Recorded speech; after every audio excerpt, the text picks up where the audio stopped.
નમસ્કાર. ચાલો આજે આપણે ભારતના સાંસ્કૃતિક વારસાની દુનિયામાં એક સફર કરીએ. આ એકદમ ઝડપી માસ્ટર રિવિઝન છે, ખાસ કરીને ધોરણ 10ના વિદ્યાર્થીઓ અને ટીએટી પરીક્ષાની તૈયારી કરતા ઉમેદવારો માટે. આપણે હસ્ત અને લલિત કલાના એવા પાસાઓને સ્પર્શીશું જે સીધા પરીક્ષામાં કામ લાગશે. તો આજના આપણા આ પ્રવાસમાં આપણે આ 5 મુખ્ય વિષયો પર ધ્યાન કેન્દ્રિત કરવાના છીએ. ચાલો જરા પણ સમય બગાડ્યા વિના શરૂ કરીએ. સૌથી પહેલા પાયાની વાત સમજી લઈએ. વારસો એટલે શું અને એ આપણને કઈ કઈ રીતે મળે છે? ચાલો એના મુખ્ય પ્રકારોને ફટાફટ જોઈ લઈએ. તો જુઓ, આને સાવ સહેલી રીતે સમજીએ. આપણને જે કંઈ વારસામાં મળ્યું છે એના મુખ્ય 2 ભાગ છે. એક તો એ જે આપણને કુદરતી રીતે મળ્યો, જેમ કે આપણા માતા પિતા પાસેથી શારીરિક લક્ષણો મળ્યા. અને બીજો ભૌતિક વારસો, એટલે કે દાદા પરદાદાનું ઘર કે જમીન. પણ જેની આપણે વાત કરવાની છે એ છે સાંસ્કૃતિક વારસો, એટલે કે આપણા પૂર્વજોએ પોતાની બુદ્ધિ, કળા અને મહેનતથી જે કંઈ બનાવ્યું છે તે. ચાલો ત્યારે હવે સીધા જ ભારતના એ કારીગરોની દુનિયામાં જઈએ જેમના હાથમાં જાણે જાદુ વસેલો છે. જોઈએ કે એમની કળાએ ભારતને કેવી આગવી ઓળખ આપી છે.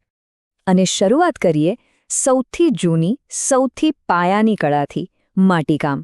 તમને જાણીને નવાઈ લાગશે કે કુમારનો જે ચાકડો છે ને એને ભારતનું સૌથી પહેલું યંત્ર માનવામાં આવે છે. હડપ્પા સંસ્કૃતિમાંથી મળેલા લાલ રંગના માટીના વાસણો આજે પણ એની સાક્ષી પૂરે છે.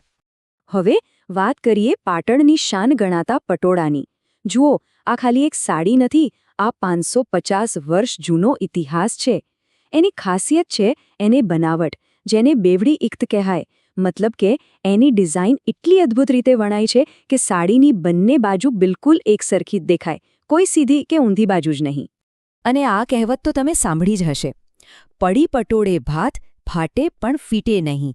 મતલબ કે એની ડિઝાઇન એટલી પાક્કી હોય છે કે કાપડ ભલે ફાટી જાય પણ એનો રંગ કે ભાત ક્યારેય ઝાંખા નથી પડતા. એક તરફ કચ્છના બન્ની વિસ્તારની જત કોમનું ભરતકામ છે, જેની નામના આખી દુનિયામાં છે. તો બીજી તરફ રોજિંદા જીવનમાં ઉપયોગી એવી ચર્મ ઉદ્યોગની કળા છે. આ જ તો ભારતની ખૂબી છે, જ્યાં સુંદરતા અને ઉપયોગિતા બંને સાથે ચાલે છે. ભારતનું લગભગ 7,500 કિલોમીટર લાંબો દરિયા કિનારો માત્ર ફરવા માટે જ નહીં, પણ હીરા મોતી જેવી કલાનો મોટો સ્ત્રોત પણ છે. આ સાથે જયપુરમાં ઘરેણામાં મીનાકારીના રંગો પૂરાય, સુરતમાં જરીકામથી પાનેતર શોભે, સંખેડાનું લાકડાનું ફર્નિચર વખણાય અને ખંભાતનું અકીક કામ. આ દરેક કળા ભારતની આગવી ઓળખ છે.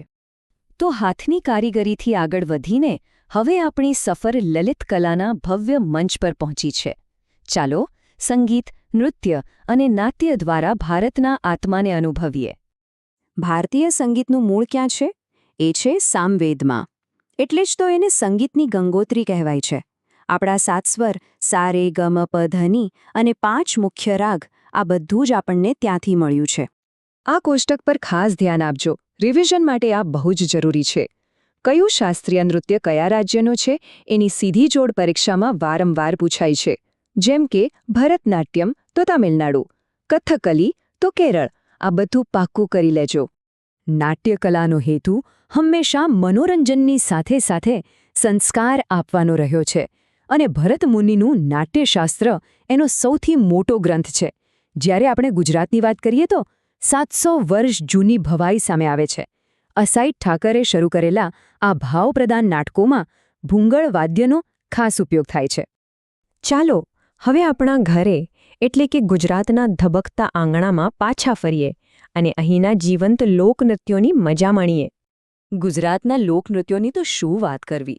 અહીં તો ડગલે ને પગલે વિવિધતા છે. જુઓ, આદિવાસીઓ મોર ખિસકોલીની નકલ કરીને ચાળો નૃત્ય કરે છે. ગરબામાં આદ્યશક્તિની આરાધના છે. રાસમાં કૃષ્ણલીલા છે. તો વળી ગોફ ગુંથની કળા હોય, સુરેન્દ્રનગરનું વહાણ જેવું પઢાર નૃત્ય હોય, કે પછી મૂળ આફ્રિકાથી આવેલા સીદીઓનું મશીરા સાથેનું ધમાલ. દરેકની પોતાની એક અલગ જ કહાની છે. અને હવે આ આખા પ્રવાસના અંતે ચાલો એવા કેટલાક મુદ્દા પર નજર નાખીએ જે પરીક્ષા માટે સૌથી મહત્વના છે. આને તમે ક્વિક રિવિઝન નોટ્સ પણ કહી શકો. બસ આ એક આંકડો મગજમાં ફિટ કરી લો, 64. આપણા પ્રાચીન ગ્રંથોમાં કુલ 64 પ્રકારની કળાઓનો ઉલ્લેખ છે. આ બતાવે છે કે આપણી સંસ્કૃતિ જીવનના દરેક પાસાને કઈ રીતે કળા સાથે જોડતી હતી. અને હા, આ તારીખ તો ભૂલતા જ નહીં, 21 જૂન.